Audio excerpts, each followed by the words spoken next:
என்ன நான் தான் சொன்னேனே மழை டைமில் பாஞ்சி போடாதீங்க, மழை கூட வரும், காத்திருக்கும்னு. சரி ஓய், நீங்கள் சொன்னீங்க. அதுக்கு எல்லாத்துக்குமே ஒரு சொல்யூஷன் இருக்குது.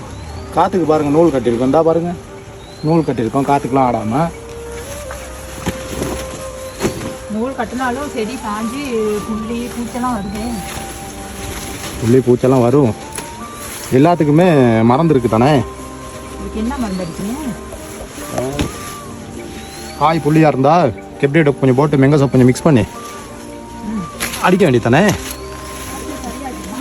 அடித்தா சரியாயிடும்.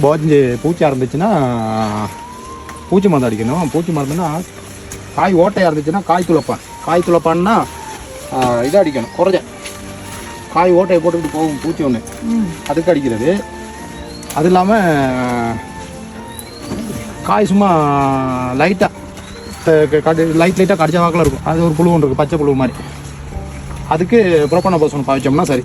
வரும் காய் நடுவுலலாம் ஓட்டையா அப்படி பூச்சி இருக்குது தானே. அப்போ எத்தனை நாளில் சரியாகுது? அடித்தா 2 நாளில் கிளியர் ஆயிடும். அதெல்லாம் இப்போ மழையிலே பாதி போடலாங்கிறீங்க? போடலாம்.